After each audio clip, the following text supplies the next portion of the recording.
दोस्तों digital learning platform पर आपका हार्दिक अभिनंदन है। दोस्तों आज हमारा सबसे महत्वपूर्ण एक बिंदु है 23 जनवरी। कौन सा? 23 जनवरी।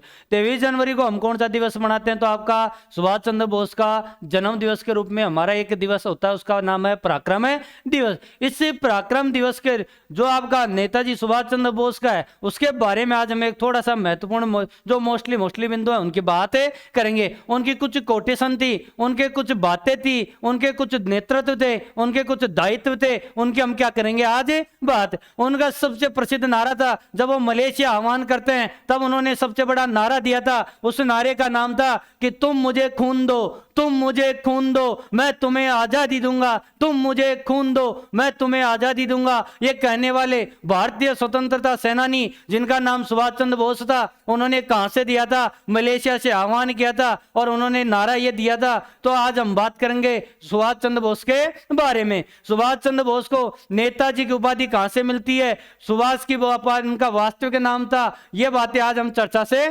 करेंगे जो आपका महत्वपूर्ण है। और इन्हीं के जन्म दिवस पर आज हम कौन सा पराक्रम दिवस के रूप में भी मनाएंगे, जो आपके भारत सरकार ने इस पराक्रम दिवस को नाम दिया था। क्योंकि सुभाष चंद्र बोस को कहा जाता है कि देशभक्तों के देशभक्त आपके कौन थे? सुभाष चंद्र बोस। तो ज्वलंत तलवार भी सुभाष चंद्र बोस को कहा जाता है। ये किसने कहा था? तो आपके जवाहरलाल नेहरू ने। तो इनके बारे में आज सुभाष चंद्र बोस के बारे में बात करेंगे विस्तार से। क्या हमारी बात थी सुभाष चंद्र बोस की, इसके बारे में हम बात करते हैं कि नेताजी सुभाष चंद्र बोस आपका कब इनका जन्म होता है, कब इनके बारे में हमें विस्तार से बात करते हैं, कौन सा इनका महत्वपूर्ण इफेक्ट था। इससे पहले मैं एक कोटेशन बोलूंगा, उस कोटेशन को आप जरूर सुनो, ध्यानपूर्वक सुनो। उन्होंने कहा था कि मनुष्य संघर्ष ने मुझे मनुष्य बनाया, संघर्ष ने मुझे मनुष्य बनाया। आत्मविश्वास उत्पन्न हुआ है, आत्मविश्वास उत्पन्न हुआ है। जो आज मेरे में आत्मविश्वास है वो उस समय मेरे में नहीं था। संघर्ष ने मनुष्य बनाया, संघर्ष ने मनुष्य बनाया। आत्मविश्वास उत्पन्न हुआ है, आत्मविश्वास उत्पन्न हुआ है। जो पहले में मेरे में नहीं था, जो आज मेरे में है, वही आज बात करेंगे हम किसकी? सुभाष चंद्र बोस की। इसी के साथ मैं विस्तार से बात करता हूं कि नेताजी सुभाष चंद्र बोस के बारे में कि इनके महत्वपूर्ण फैक्ट आपके क्या थे। हम बात करते हैं कि नेताजी सुभाष चंद्र बोस ने, इनका जन्म आपका कब होता है? कि नेताजी सुभाष चंद्र बोस का जन्म है आपका 23 जनवरी 1897 को होता है। 23 जनवरी 1897 को, 23 जनवरी 1897 को इनका जन्म दिवस होता है। इस जन्म दिवस के रूप में हम बात करेंगे कि एक बात अपन ने पढ़ी है कि 1897 को एक आपके भारत में संस्था का और निर्माण होता है और उस संस्था का नाम था रामकृष्ण परमहंस मिशन। तो 23 जनवरी 1897 को सुभाष चंद्र बोस का क्या हो जाता है? जन्म दिवस। और जन्म होता है तो इस जन्म दिवस को हम किस रूप में बनाते हैं? वो जन्म दिवस हम बनाते हैं पराक्रम दिवस के रूप में। अब पराक्रम दिवस के रूप में बनाते हैं कौन सा? सुभाष चंद्र बोस का जन्म दिवस। अब 2022 की आज हम बात करते हैं तो 23 जनवरी 2022 को इनकी कौन सी जन्म दिवस है? तो इनकी 125वीं जयंती है। यानी 125वीं जयंती आपकी कब बनाई जा रही है? 23 जनवरी 2022 को। इसी के साथ में इनका स्थान पूछा जाता है कि इनका जन्म स्थान कौन सा माना जाता है? तो जन्म स्थान इनका कहां पर था? उड़ीसा। कहां था? उड़ीसा। उड़ीसा में इनका जन्म था। पिता का नाम क्या था? जानकी नाथ बोस। पिता का नाम क्या था? जानकी नाथ बोस। जो इनकी योग्यता यानी इनका प्रमुख पेशा था वकील। क्या थे? वकील। तो इनके पिता क्या थे? वकील। क्या थे? वकील। माता का नाम पूछ ले तो क्या था? प्रभावती बोस। तो प्रभावती बोस इनकी माता का नाम था। पत्नी का नाम पूछ ले तो इनकी पत्नी का नाम था Emily shekel. Emily shekel. Emily shekel भी ना कहकर इसे एमिली सेकर भी कह सकते हैं। तो एमिली सेकर या एमिली सेकल कौन है? इनकी पत्नी। ये पत्नी इनकी बनती है कब? 1833 से।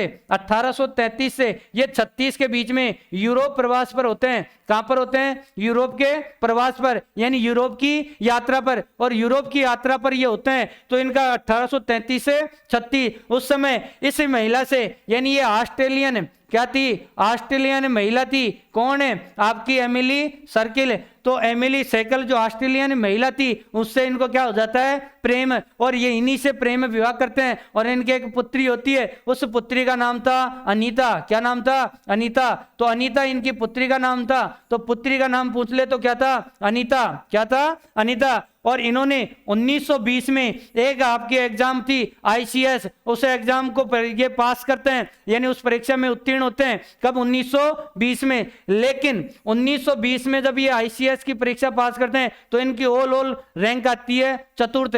तो चतुर्थ रैंक आपकी किसमें? इसमें 3 प्रथम रैंक तो किसकी थी? अंग्रेजों की। किसकी? अंग्रेजों की। और भारत की तरफ से पहला आना जो व्यक्ति आपका कौन था? सुभाष चंद्र बोस, जिसकी रैंक होती है इसमें कौन सी? 4th रैंक है। और 4th रैंक होती है। तो ये आईसीएस की एग्जाम में 1920 में फाइट करते हैं, लेकिन 1921 में इस एग्जाम से ये क्या दे देते हैं? इस पद से क्या देते हैं? ये इस्तीफा। तो इनके बारे में कहा जाता है कि सुभाष चंद्र बोस बहुत ही टैलेंटेड व्यक्ति था, जिन्होंने फर्स्ट चरण में यानी प्रथम चरण में इन्होंने आईसीएस की एग्जाम पास की थी और ओवरऑल भारत की तरफ से इनकी फर्स्ट रैंक थी। लेकिन ब्रिटेन के में ये एग्जाम होती थी उस समय इनकी रैंक 4th थी और 1921 में इससे ये क्या दे देते हैं? इस्तीफा। और इस्तीफा ये देते हैं।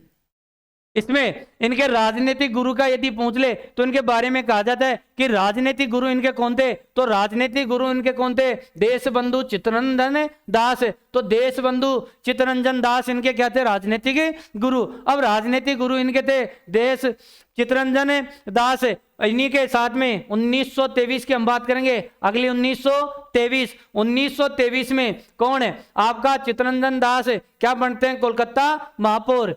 यानी देशबंधु जो आपके चित्तरंजन दास थे वो आपके कलकत्ता महापौर बनते हैं 1923 में। और 1923 में जब ये महापौर बनते हैं तो इन्होंने सुभाष चंद्र बोस को मुख्य कार्यकारी अधिकारी बनाते हैं। मुख्य कार्यकारी अधिकारी। तो इनके बारे में कहा जाता है कि सुभाष चंद्र बोस सर्वप्रथम सीईओ के पद पर कब नामित हुए थे? तो 1923 में सीईओ के पद पर नामित होते हैं। और 1923 में सीईओ के पद पर नामित होते हैं तो नामित करने वाला व्यक्ति कौन था इनको? तो इनके गुरु थे। इनके राजनीतिक गुरु वो आपके इनके कौन थे? तो देशबंधु चित्तरंजन दास। इसी के साथ हम बात करेंगे 1928 में जवाहरलाल नेहरू के साथ में और सुभाष चंद्र बोस ने संपूर्ण स्वराज्य की मांग का सर्वप्रथम प्रस्ताव रखा। कब? 1928 में। यानी ये नेहरू समिति के भी क्या रहते हैं? सदस्य। तो नेहरू समिति के सदस्य बनने वाले भी कौन थे? सुभाष चंद्र बोस। अब सुभाष चंद्र नेहरू समिति के सदस्य या समिति के सदस्य बनते हैं कब? 1928 जवाहरलाल नेहरू और सुभाष चंद्र बोस। उसी के साथ में हम बात करते हैं 1930 में ये कहाँ के महापौर बनते हैं? कोलकाता। तो महापौर बनते हैं कहाँ के? कोलकाता के। और कोलकाता के महापौर बनते हैं, लेकिन कुछ समय बाद में 1931 में इस महापौर पद से भी ये क्या देते हैं? इस्तीफा। क्योंकि ये गवर्नमेंट की नीतियों से क्या थे? परेशान। क्या थे? परेशान। और गवर्नमेंट की नीतियों से यदि परेशान हो जाते हैं तो गवर्नमेंट की नीतियों से परेशान होने के कारण 1931 में इस महापौर पद से भी क्या देते हैं? इस्तीफा। क्या देंगे? इस्तीफा। लेकिन 1933 से 1936 में ये किस प्रवास पर होते हैं? आपका यूरोप प्रवास। लेकिन 1934 में इनके पिताजी की क्या हो जाती है? मृत्यु।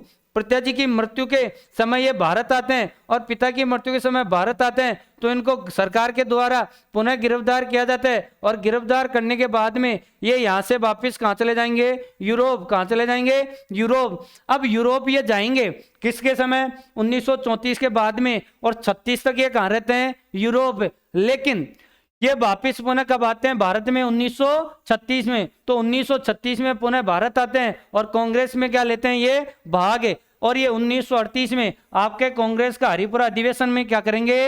अध्यक्षता। क्या करते हैं? अध्यक्षता। और इस अधिवेशन में हरिपुरा अधिवेशन में सुभाष चंद्र बोस अध्यक्षता करते हैं और देशी रियासतों के लिए कांग्रेस की नीतियां बनाने का कार्य किया। तो किसने किया था? आपका सुभाष चंद्र बोस ने। तो सुभाष चंद्र बोस ने कांग्रेस की नीतियों को आपका किसके लिए? देशी रियासतों के लिए। तो कांग्रेस की नीति कब बनाई? 1936। तो यहां पर आ जाएगा देशी रियासतों के लिए कांग्रेस की नीति। तो कांग्रेस की नीति किसके लिए? देशी रियासतों के लिए। इसी के साथ में सुभाष चंद्र बोस आगे में पुनः आपका 1939 में त्रिपुरी में क्या बनते हैं? कांग्रेस के अध्यक्ष, कांग्रेस के अध्यक्ष। लेकिन गांधी एवं सुभाष के मध्य क्या हो जाता है? मतभेद। गांधी के और सुभाष के मध्य मतभेद हो जाता है, क्योंकि गांधी जी के द्वारा अपना व्यक्ति नामित किया था उन्होंने पट्टाभी सीताराम मैया को, और पट्टाभी सीताराम मैया कितने मतों से हार जाते हैं? तो 203 मतों से हारते हैं। और 203 मतों से हारकर गांधी जी ये कहते हैं कि ये मेरी हार है, पट्टाभी सीताराम मैया की नहीं। और यहीं पर सुभाष चंद्र बोस क्या देते थे? कांग्रेस से इस्तीफा। और कांग्रेस से इस्तीफा देंगे, और कांग्रेस इस्तीफा देने के बाद में इस अधिवेशन की अध्यक्षता करेंगे डॉक्टर राजेंद्र प्रसाद। अब डॉक्टर राजेंद्र प्रसाद करते हैं यहाँ पर क्या अध्यक्षता इसमें हम बात करेंगे।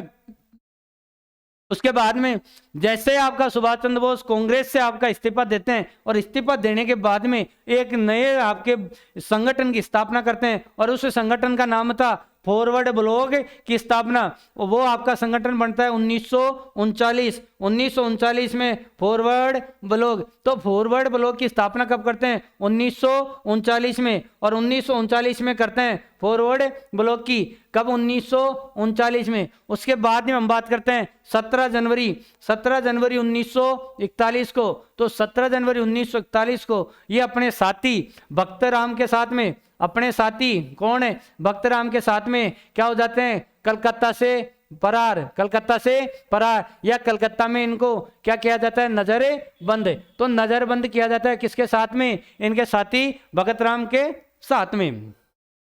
अब इनके साथी भगतराम के साथ इनको नजरबंद किया जाता है, लेकिन ये कलकत्ता से भी निकलने की कोशिश करेंगे। और कलकत्ता से निकलने की कोशिश करेंगे तो ये कलकत्ता से पहुंचेंगे सबसे पहले पेशावर। कहां पर है? पेशावर। तो पेशावर में ये पहुंचेंगे तो पेशावर जाएंगे उस समय एक मौलवी के बेस में। किस बेस में? मौलवी के बेस में। अब मौलवी के बेस में जाएंगे कहां पर है? पेशावर। कहां से? कलकत्ता से। कहां से? कलकत्ता से। अब कलकत्ता से मौलवी के बेस में जाएंगे, और ये पेशावर से कहां जाएंगे? काबुल। और काबुल में जाएंगे तो काबुल में जब ये जाते हैं तो इनके पास एक वीजा होता है, और उस वीजे में इनका नाम होता है आपका जियाउद्दीन पठान। तो जियाउद्दीन पठान के नाम से ये कहां जाते हैं? काबुल में।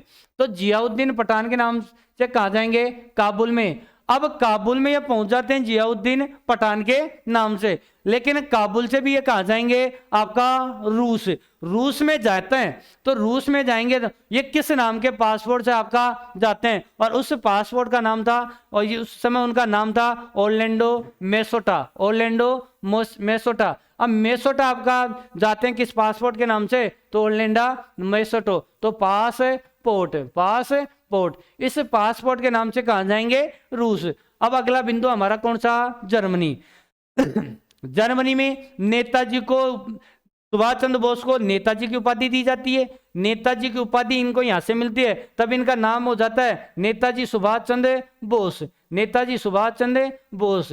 कहां पर है? जर्मनी में। तो जर्मनी में नेताजी सुभाष चंद्र बोस नाम हो जाता है, उपाधि मिलते ही। यहीं पर फ्री इंडिया सेंटर की स्थापना करते हैं। फ्री इंडिया सेंटर की स्थापना करते हैं। तो फ्री इंडिया सेंटर की स्थापना करते हैं तो इस सेंटर स्वतंत्र भारत का तो भारत स्वतंत्र का प्रथम संस्था आपकी कहां पर खोलते हैं? ये तो कहां खोलते हैं? आपका जर्मनी में। और यहीं पर इनका सबसे बेस्ट नारा था जय हिंद नारा। तो अपना क्वेश्चन ये बनता है कि जय हिंद नारा नेताजी सुभाष चंद्र बोस ने कहां पर दिया था? तो नेताजी सुभाष चंद्र बोस ने जय हिंद का नारा कहां पर दिया था? आपका जर्मनी में। कहां पर दिया था? जर्मनी में। अब जर्मनी में ये नारा देते हैं जय हिंद का। उसके बाद में यहां से एक बोट लेते हैं, और उस बोट का नाम था यू बोट पनडुब्बी।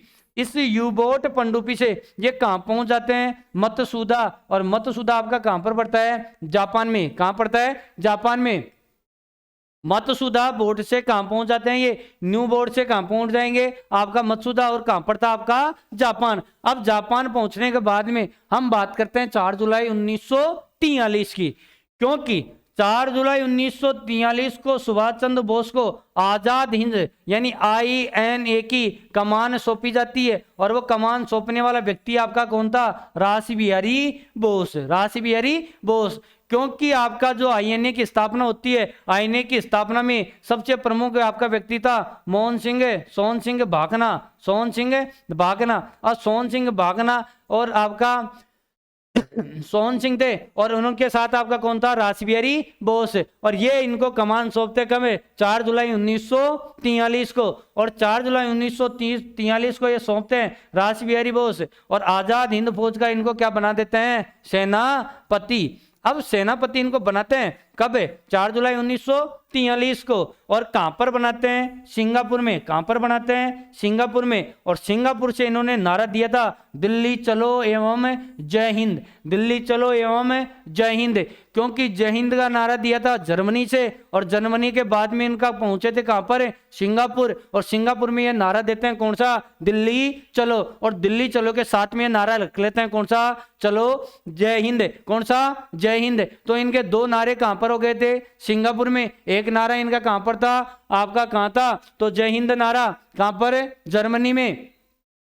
और इनका एक नारा था मलेशिया से, जब ये आते हैं कहां से? मलेशिया से। तो मलेशिया के दौरान ये जाते हैं, तो मलेशिया के दौरान इन्होंने नारा दिया था, उस नारे का नाम था इनका, जो आज भी आपका चर्चा में होता है, और उस नारे का था नाम, मुझे तुम मुझे खून दो, तुम मुझे खून दो, तुम मुझे खून दो, मैं तुम्हें आजादी दूंगा। मैं तुम्हें आजादी दूंगा।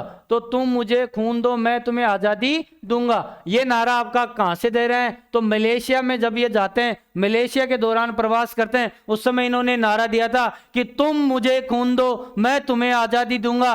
खून देने का अर्थ ये नहीं था इनका कि आप उनको वलड़ दो, नहीं। उन्होंने कहा था कि जो भी भारतीय व्यक्ति या जो भी भारतीय संगठन है या जो भी भारत से बाहर रह रहा, वो व्यक्ति मेरा समर्थन करे, वो व्यक्ति मेरा सहयोग करे, वो व्यक्ति मेरा है ना जो साथ दे।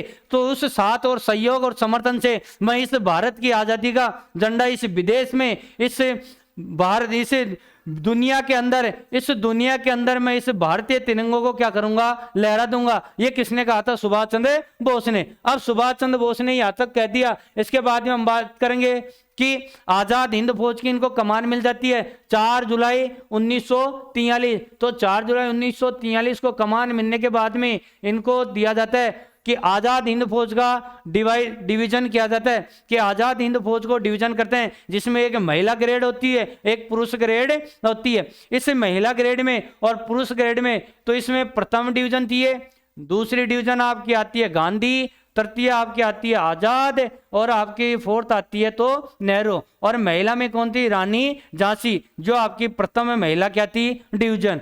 तो 5-4 आपके है ना जो पुरुष डिवीजन थी, और एक आपकी क्या थी? महिला डिवीजन। इसमें सबसे महत्वपूर्ण हम बात करेंगे कि आपका जो डिवीजन था, कौन सा डिवीजन? यानी आजाद हिंद फौज का जो डिवीजन था, उस आजाद हिंद फौज का डिवीजन है मोहम्मद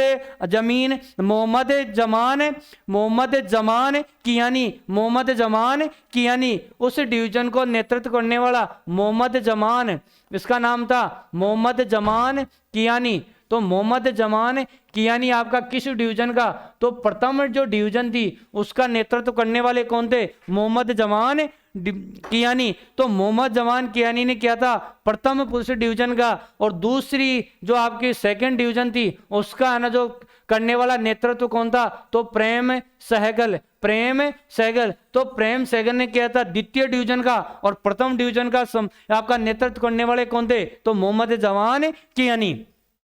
अब इन्होंने जो डिवीजन बनाई थी प्रथम सुभाष ब्रिगेड, उस सुभाष ब्रिगेड का नेतृत्व किया था शाहनवाज हुसैन। उसके बाद में थी गांधी का किया था इनायत खान ने। आपका आजाद ब्रिगेड का तो उसका था गुलजारा सिंह। तो गुलजारा सिंह किसका नेतृत्व किया था? आजाद ब्रिगेड का। उसके अलावा नेहरू ब्रिगेड का किया था गुरुदयाल सिंह ढिल्लो। उसके अलावा था रानी झांसी रानी झांसी, उसका नेतृत्व किया था आपकी लक्ष्मी सहगल ने, लक्ष्मी सहगल ने।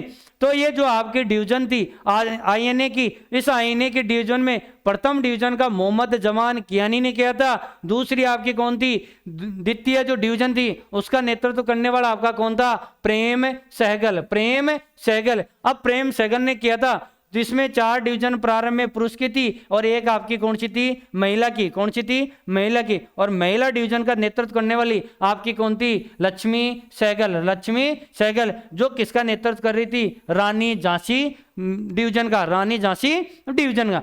अब इसमें मोस्टली बात करते हैं कि इनका एक नारा था आजाद सिंह फौज का, आजाद सिंह फौज का जो नारा था, यहाँ फौज है भाई, थोड़ा सा ध्यान देना, मिसप्रिंट हो गया कोई दिक्कत नहीं है। आजाद सिंह फौज का नेतृत्व के यानी आदर्श वाक्य क्या था, एकता, क्या था, एकता। दूसरा वफादारी, दूसरा वफादारी, और एक क्या था, बलिदान। तो यहीं पर मैं लिख देता हूं कि एकता वफादारी, एकता वफादारी, इसी के साथ में अपना कौन सा, वफादारी, और एक आपका कौन सा, बलिदान, कौन सा, बलिदान। तो 3 बिंदु थे इसमें, एकता, वफादारी और बलिदान।